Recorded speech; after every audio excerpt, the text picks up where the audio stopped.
आजको भिडियोमा हामी आर्थिक सर्वेक्षण 2078-79 बाट लोकसेवा आयोग, शिक्षक सेवा आयोग तथा विभिन्न किसिमका आयोगमूलक परीक्षामा के कसरी प्रश्नहरू सोध्छन् भन्ने बारेमा हामी परीक्षा केन्द्रित रूपमा सार संक्षेपमा चर्चा गर्नेछौँ।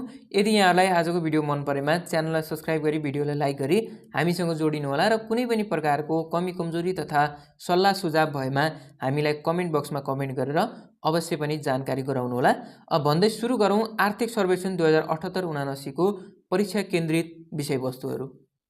आर्थिक सर्वेक्षण 78-79 को सार संक्षेपमा हामी यहाँ चर्चा गर्नेछौँ र म मुख्य कुराहरूलाई चाहिँ अन्डरलाइन गर्दै जानेछु। ती कुराहरू हजुरहरूले टिप्न सक्नुहुनेछ। ती कुराहरू चाहिँ परीक्षामा सोध्न सक्ने भएकाले ती कुराहरू हजुरहरूले पक्कै पनि टिप्नु होला। जुन कोभिड-19 को उत्परिवर्तनले गर्दा चाहिँ विश्व एउटा आक्रामक भइरहेको कारणले गर्दा आर्थिक रूपमा केही कुराहरू घटिरहेको देखिन्छ। यहाँ भनिएको छ सन् 2022 मा विश्व अर्थतन्त्र 3.6% मात्र वृद्धि हुने प्रक्षेपण अन्तर्राष्ट्रिय मुद्रा कोषले गरेको छ, जुन चाहिँ पहिलाको भन्दा यो एकदमै कम हो। यहाँहरूलाई यसरी प्रश्न सोध्न सक्छ, अन्तर्राष्ट्रिय मुद्रा कोषले सन् 2022 मा विश्व अर्थतन्त्र कति प्रतिशतले विस्तार हुने प्रक्षेपण गरिएको छ भनेर पनि एक्जाममा यहाँहरूलाई सोध्न सक्छ, जसको सही उत्तर रहेको छ 3.6%। र अब हामी नेपालमा हेरौँ। विशेष गरी चाहिँ आर्थिक सर्वेक्षण यो नेपालकै भएको कारणले हामी नेपालको तथ्याङ्कहरू हेरौँ। नेपालको तथ्याङ्क 78-79 मा नेपालको अर्थतन्त्रको वृद्धि हेर्ने हो भने 5.84% विस्तार हुने अनुमान गरिएको छ भने गत आर्थिक वर्षमा चाहिँ 4.25% वृद्धि भएको थियो। तर गत आर्थिक वर्षको भन्दा यो आर्थिक वर्षमा चाहिँ केही बढेको अर्थात् केही रूपले बढ्ने चाहिँ अनुमान गरिएको छ। त्यस्तै चालु आर्थिक वर्ष अर्थात् 78-79 मा चाहिँ कृषि, उद्योग र सेवा क्षेत्रको कुल मूल्य अभिवृद्धि चाहिँ क्रमशः हेर्ने हो भने कृषिमा 2.3%, त्यस्तै उद्योगमा 8.1% र सेवा क्षेत्रमा 6.6%ले वृद्धि हुने अनुमान रहेको छ। त्यस्तै आर्थिक वर्ष 78-79 को कुल मूल्य अभिवृद्धिमा चाहिँ जुन योगदान हेर्नुहुन्छ भने कृषि क्षेत्रको योगदान 23.9% रहेको छ भने उद्योग क्षेत्रको योगदान चाहिँ 14% अर्थात् 14.3% र सेवा क्षेत्रको योगदान चाहिँ 61.8% रहेको तथ्याङ्कले देखाएको छ। त्यस्तै आर्थिक सर्वेक्षण 78-79 मा कुल ग्राहस्थ उत्पादन हेर्ने हो भने कुल ग्राहस्थ उत्पादन चाहिँ रु 48 खर्ब 51 अर्ब 62 करोड रुपियाँ रहेको देखिन्छ, जहाँ चाहिँ सबैभन्दा बढी चाहिँ बागमती प्रदेश अर्थात् सबैभन्दा बढी अंश चाहिँ प्रदेशगत हेर्ने हो भने बागमती प्रदेशको रहेको छ, जसको 36.9% रहेको छ भने सबैभन्दा कम चाहिँ कर्णाली प्रदेशको रहेको छ, जसको 4.1% रहेको अथवा रहने अनुमान गरिएको छ। त्यस्तै कुल ग्राहस्थ उत्पादनमा प्रदेशगत वृद्धि दर हेर्ने हो भने 1 नम्बर प्रदेशको 5.4% रहेको देखिन्छ। त्यस्तै मध्य प्रदेशमा हेर्ने हो भने 4.8% रहेको छ भने बागमती प्रदेशको 6.74% रहेको छ।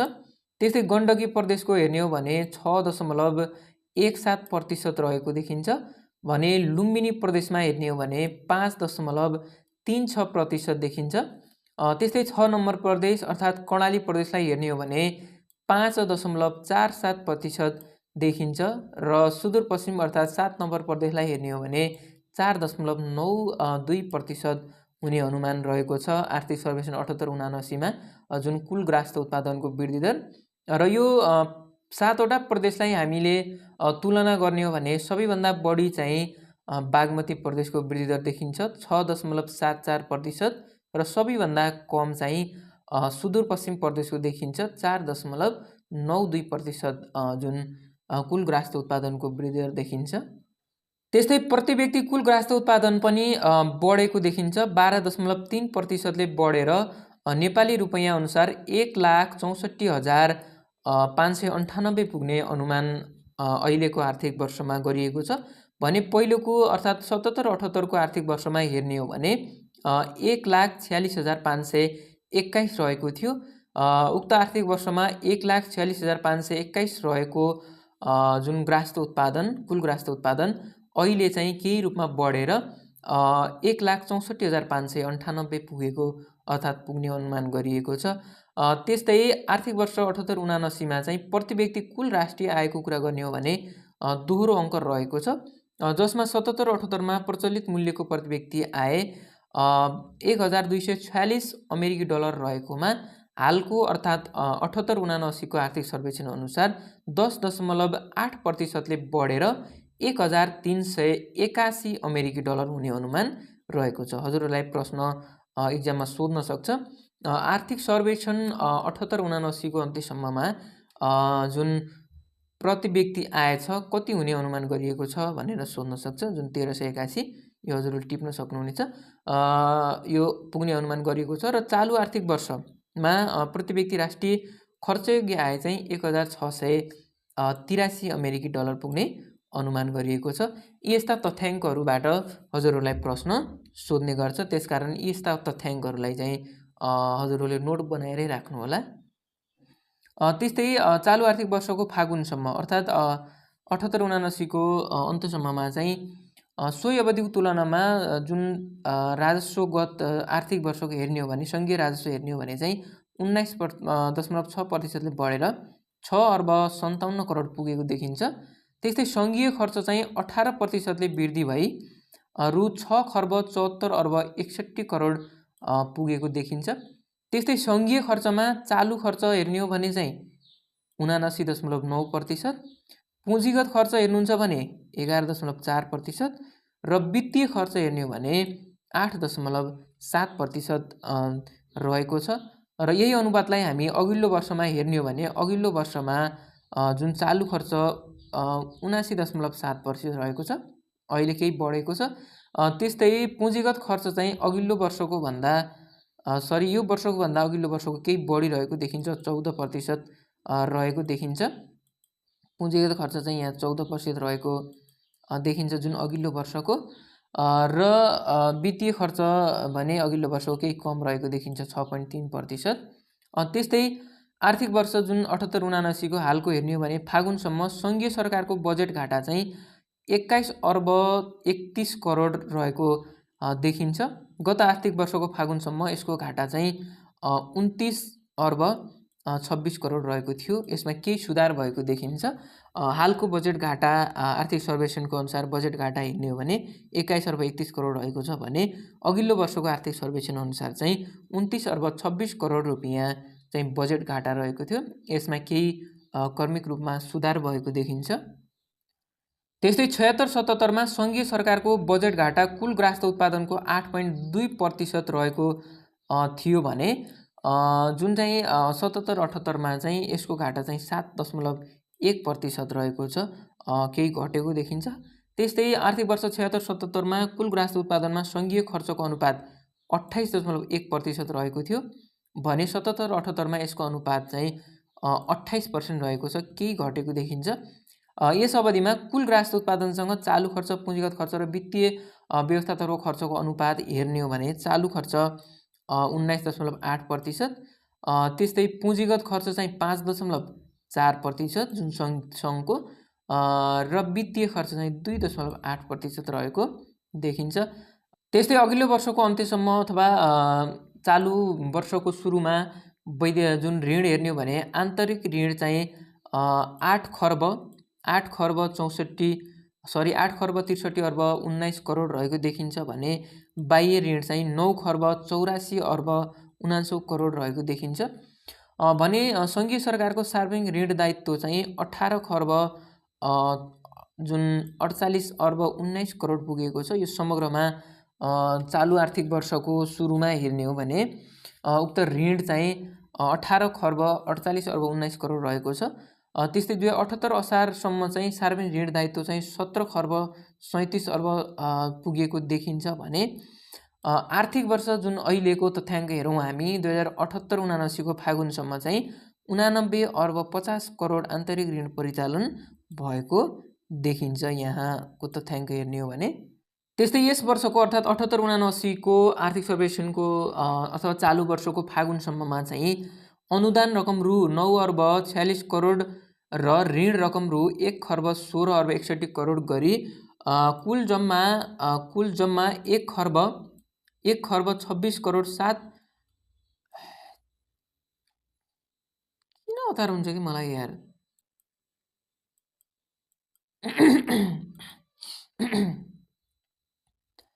त्यस्तै आर्थिक वर्ष 77-78 को फागुनसम्ममा गरी अनुदान रकम 9 अर्ब 46 करोड र ऋण रकम रु 1 खर्ब 16 अर्ब 61 करोड गरी कुल 1 खर्ब 26 अर्ब 7 करोड रुपियाँ चाहिँ वैदेशिक सहयोग गर्ने प्रतिबद्धता रहेको छ, अर्थात् ऋण कम गर्ने प्रतिबद्धता रहेको छ। त्यस्तै आर्थिक वर्ष 78-79 को फागुनसम्म अनुदान र ऋण गरी रु 47 अर्ब 94 करोड बराबरको अन्तर्राष्ट्रिय विकास सहायता उपभोग भएको देखिन्छ। त्यस्तै आर्थिक वर्ष 78-79 को फागुनसम्म कुल वस्तु व्यापार घाटा चाहिँ 34.5%ले वृद्धि भई 11 खर्ब 60 अर्ब 79 करोड पुगेको छ भने आर्थिक सर्वे वर्ष 77-78 सोही अवधिमा चाहिँ 1.6% बढेर 8 खर्ब 63 अर्ब पुगेको थियो। पहिलाको तथ्याङ्क हेर्ने हो भने अहिलेको एकदमै बढेको देखिन्छ। त्यस्तै व्यापार घाटा हेर्ने हो भने रु 2 खर्ब 58 अर्ब 64 करोडले व्यापार घाटा रहेको देखिन्छ अघिल्लो वर्षमा भने। चालु वर्षमा हेर्ने हो भने यो अझै बढेर 4 खर्ब 62 अर्ब 93 करोडले चाहिँ व्यापार घाटा रहेको देखिन्छ चालु आर्थिक वर्षमा। त्यस्तै 78 फागुनसम्म चाहिँ वैदेशिक रोजगारको हेर्ने हो भने श्रम स्वीकृति लिनेको सङ्ख्या चाहिँ 56,62,226 पुगेको थियो 78 सम्म भने 78-79 को फागुनसम्म वैदेशिक रोजगारीमा जान थप नयाँ पुनः श्रम स्वीकृति लिनेको सङ्ख्या चाहिँ बढेर 4,12,787 रहेको छ। त्यस्तै विप्रेषणलाई हेर्ने हो भने 78-79 को फागुनसम्म विप्रेषणको जुन आप्रह चाहिँ 1.7%ले सङ्कुचन भई रु 6 खर्ब 31 अर्ब 19 करोड पुगेको छ, जुन चाहिँ केही घटेको विप्रेषण घटेको देखिन्छ। 77-78 को सोही अवधिमा विप्रेषण चाहिँ 6 खर्ब 42 अर्ब 33 करोड रहेको थियो। यो विप्रेषण चाहिँ घटेको छ। गत आर्थिक वर्षभन्दा यो आर्थिक वर्षमा चाहिँ विप्रेषण घटेको देखिन्छ।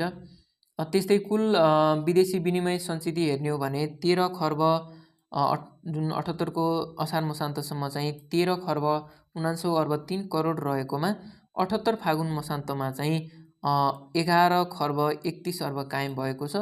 यो सञ्चिति पनि 7.4 महिनाको वस्तु आयात र 6.7 महिनाको वस्तु आयात सेवा आयात धान्न पर्याप्त रहेको देखिन्छ। यो पनि घटेको देखिन्छ कि।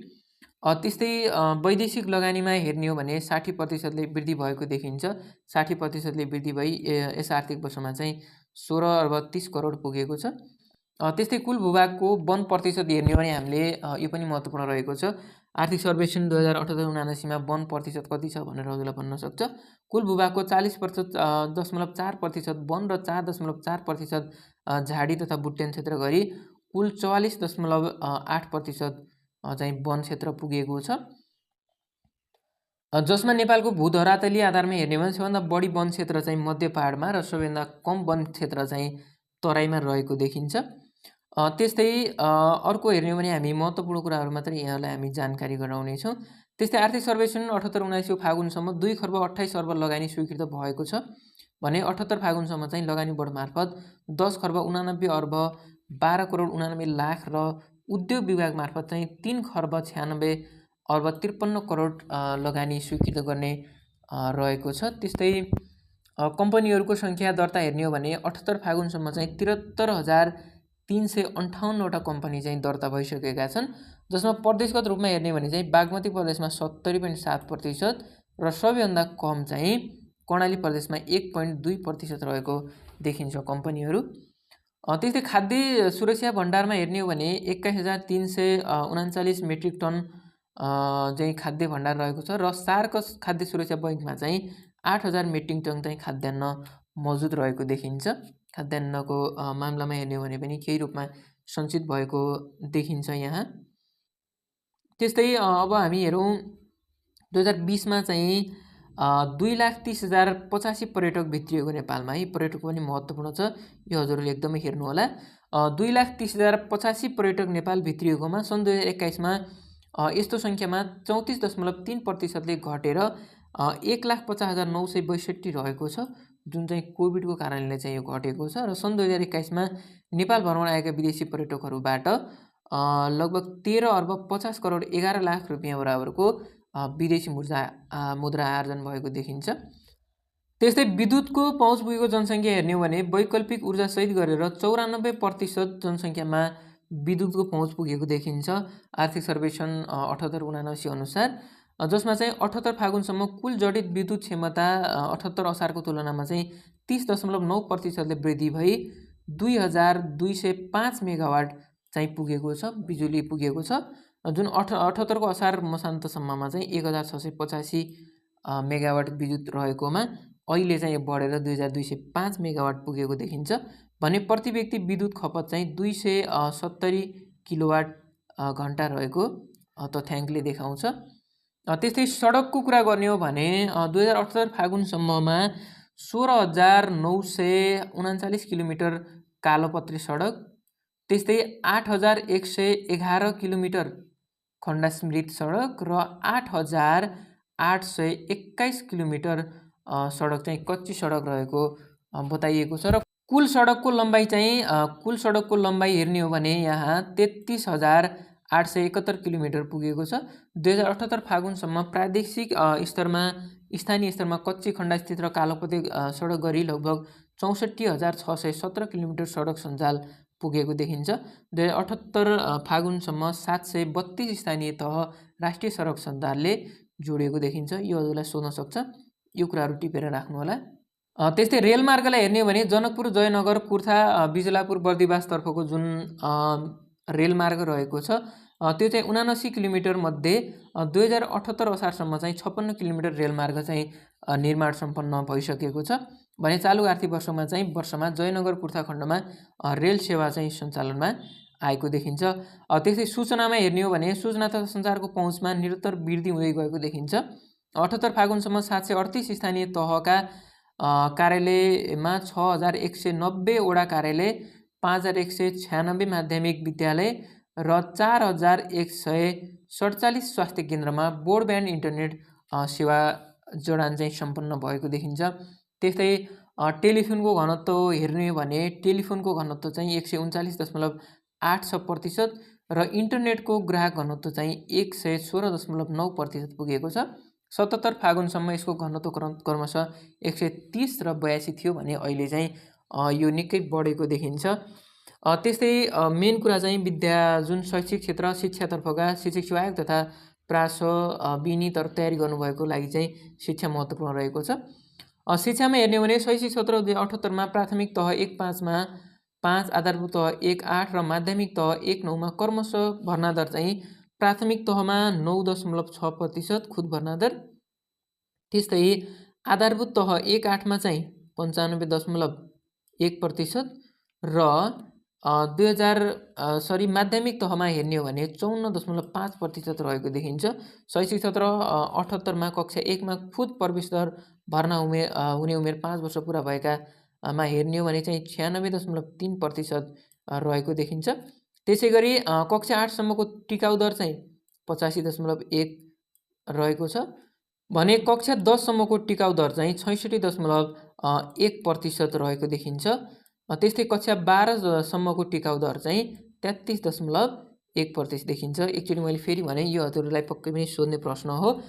जुन 78 मा हेर्ने हो भने शैक्षिक सत्र 78 मा चाहिँ कक्षा 1.5 को खुद भर्ना दर 96.9%, कक्षा 1.8 को खुद भर्ना दर 95.1% र माध्यमिक तहको खुद भर्ना दर 54.3% रहेको छ भने कक्षा 1 मा खुद प्रवेश दर चाहिँ 5 वर्ष उमेर पुरा भएका 96.3% रहेकोमा, त्यस्तै कक्षा 8 सम्मको टिकाउ दर 85.1%, कक्षा 10 सम्मको टिकाउ दर 66.1% र कक्षा 12 सम्मको टिकाउ दर चाहिँ 33.1% रहेको देखिन्छ। त्यस्तै स्वास्थ्यतर्फ हेर्ने हो भने 2078-79 को फागुनसम्म सरकारी निजी र सामुदायिक स्वास्थ्य संस्थाबाट अन्तर्गतमा 10,92,969 बहिराङ्ग, 1,92,70,000 जुन 1,92,40,722 र आकस्मिक कक्षमा 22,97,420 बिरामीलाई चाहिँ सेवा प्रवाह भएको देखिन्छ। त्यस्तै कोभिड विरुद्धको खोप हेर्ने हो भने 78 फागुनसम्म चाहिँ खोप लगाउनेको सङ्ख्या 1,86,24,146 जना पुगेका छन्। पहिलो चरण खोप लाउने। दोस्रो चरणको खोप लाउने चाहिँ 1,85,02,119 जना रहेका छन् भने अतिरिक्त खोप लगाउने चाहिँ 17,05,000।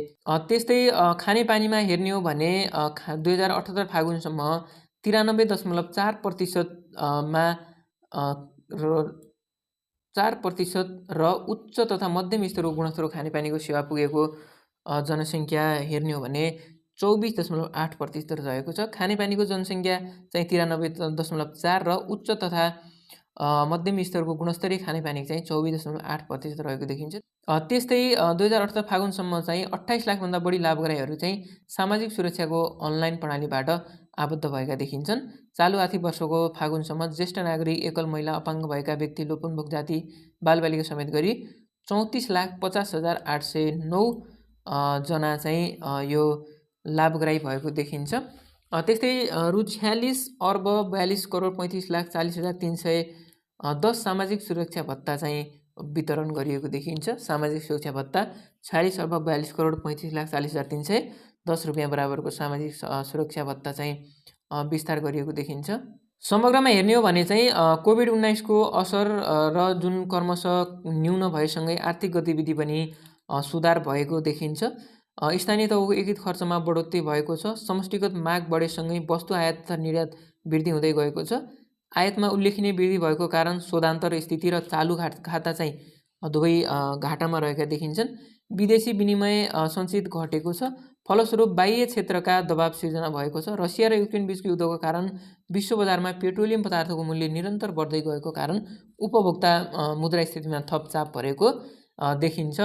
त्यस्तै कोभिड-19 पश्चात चाहिँ अर्थतन्त्रलाई पूर्व रूपमा पुनरुत्थान गर्न लगानीयोग्य पुँजीको सहज उपलब्धता सुनिश्चित गर्नु, उपभोग्य मुद्रास्फीतिलाई वाञ्छित सीमामा राख्नु, बढ्दो चालु खाता घाटालाई चाहिँ नियन्त्रण गरी शोधान्तर स्थितिमा सुधार गर्नु तथा सार्वजनिक खर्चमा मितव्ययिता र प्रभावकारिता कायम गर्नु आवश्यक देखिन्छ। वित्तीय क्षेत्रको सबलीकरण र सुदृढीकरण मार्फत वित्तीय स्थायित्व हासिल गर्ने र अर्थतन्त्रको आन्तरिक तथा बाह्य स्थायित्व कायम गर्नेतर्फ चाहिँ आर्थिक नीति चाहिँ निर्देशित हुनुपर्ने देखिन्छ। यति नै थियो आर्थिक सर्वेक्षण 2078-79 को सार संक्षेप चाहिँ यहाँहरूलाई हामीले जानकारी गरायौँ। बीचबीचमा कुनै ठाउँमा कमी कमजोरी अथवा कुनै ठाउँमा त्यस्तो कमजोरी भेटाउनु भयो भने हामीले कमेन्ट गरेर अवश्य बताउनु होला। बाँकी यहाँहरूलाई आजको भिडियो कस्तो लाग्यो, जस्तो लाग्यो त्यस्तै खालको प्रतिक्रिया दिनु होला र बाँकी अध्यापन अनुमति पत्रको तयारी गरेर बस्नुभएका विभिन्न शिक्षक मित्रहरूको लागि चाहिँ हामीले अध्यापन अनुमति पत्रका विभिन्न क्लासहरू राखेका छौँ। त्यहाँ गएर पनि हजुरहरूले आफ्नो क्लास सुनिश्चित गर्न सक्नुहुनेछ भन्दै आजको यस भिडियोबाट हामी बिदा चाहन्छौँ। बाँकी अन्य जानकारीमूलक भिडियो लिएर फेरि उपस्थित हुनेछौँ। तबसम्मलाई बिदा दिनुहोस्। हवस् त, नमस्कार।